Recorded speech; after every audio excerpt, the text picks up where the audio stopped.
मेरे दिव्य गुरुदेव श्री परमहंस योगानंद जी के द्वारा ये टॉपिक, उत्सुक परंतु अनासक्त रुचि से कार्य करें। इस प्रकार हमें संसार में रुचिपूर्वक कार्य करना सीखना चाहिए, परंतु शांत एवं अनासक्त बने रहें। मैं नहीं जानता कि बिना आनंदपूर्ण उत्साह के मैं कार्य कैसे करूँगा।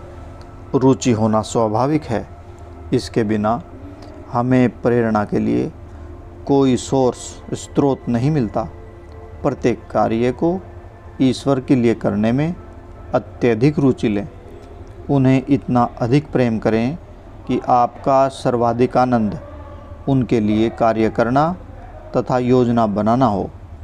ईश्वर के लिए कार्य करना एक अति निजी अनुभव है।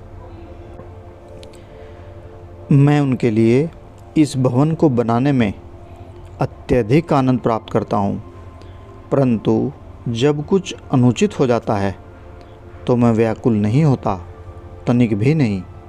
मैं क्यों हूँ? मैंने अपना पूर्ण प्रयास किया है।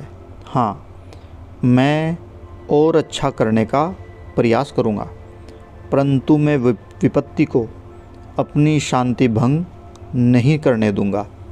क्या यह एक अद्भुत विचार नहीं है? क्यों नहीं? आपने संसार को नहीं रचा है, ईश्वर ने इसे रचा है। आप यह क्यों सोचें कि आप केवल स्वयं को प्रसन्न करने के लिए इस संसार में रहते हैं। स्वयं के लिए जीना समस्त दुख का स्रोत है। एक समय था जब मैं फूल की ओर देखता था और इसकी सुगंधि का आनंद लेता था, अपने लिए और अपनों के लिए। मैं नदियों की पुकार सुनता था और वह मेरे लिए और मेरे अपनों के लिए थी। अब मैं उस स्वप्न से जागा हूँ और सुनता हूँ, यह केवल ईश्वर के लिए और आपके अपनों के लिए थी। योगी का विचार सदैव आपके और आपके अपनों के लिए होता है। यह कहता है, मैं यहाँ संसार में केवल एक अल्पकाल के लिए हूँ, दृढ़ आसक्तियाँ क्यों बनाऊँ। मैं नहीं जानता कि मैं यहाँ क्यों हूँ, परंतु ईश्वर जानते हैं। मैं उनके लिए कार्य करूँगा। मैं अपनी इच्छा का अनुसरण नहीं करूँगा, अपितु जो वे मुझसे करवाना चाहते हैं उसे करने का प्रयास करूँगा। उस सर्वोच्च ज्ञान के प्रति यह समर्पण ही था जिससे बहुत सारे महात्माओं को यह कहने की शक्ति मिली कि हे ईश्वर, यदि आप इच्छुक हो तो मुझे हटा दें, अथवा मेरी इच्छा नहीं है, अपितु आपकी इच्छा ही पूरी हो। अनेक धर्म अवलंबी यह विचार रखते हैं कि व्यक्ति को अपनी इच्छा का प्रयोग नहीं करना चाहिए, परंतु यदि आप अपनी इच्छा का प्रयोग नहीं करेंगे तो आप मर जाएंगे, क्योंकि इच्छा शक्ति प्रत्येक शारीरिक और मानसिक प्रक्रिया का संचालन करती है। अपनी इच्छा का प्रयोग करना उचित है, परंतु ईश्वर से प्राप्त ज्ञान और मार्गदर्शन के साथ। अन्यथा यदि आप अपनी इच्छा को अनुचित ढंग से प्रयोग करते हैं तो आप भूल कर बैठेंगे तथा परिणाम भुगतेंगे। भगवान श्री कृष्ण ने कहा है, जिन्होंने अपने मन पर नियंत्रण प्राप्त कर लिया है वे अनंत ज्ञान में तल्लीन हो जाते हैं। उनकी किसी भी कर्मफल से कोई और रुचि नहीं रह जाती। इस प्रकार पुनर्जन्म के बंधन से मुक्त होकर वे दुख रहित अवस्था प्राप्त कर लेते हैं। उचित लक्ष्य या अनुचित कार्य का मापदंड क्या है? प्रत्येक कार्य में अपने लक्ष्य को देखें। लोभी व्यक्ति और योगी दोनों ही भोजन करते हैं, परंतु क्या आप कहेंगे कि भोजन करना पाप है, क्योंकि यह प्राय लोभ से जुड़ा होता है? नहीं, पाप निहित होता है विचार में और उसके उद्देश्य में। सांसारिक मनुष्य अपने लोभ को तृप्त करने के लिए भोजन करता है और योगी अपने शरीर को स्वस्थ रखने के लिए भोजन करता है। दोनों में बहुत अंतर है। इसी प्रकार एक व्यक्ति हत्या करता है और उसके लिए उसे फांसी दी जाती है।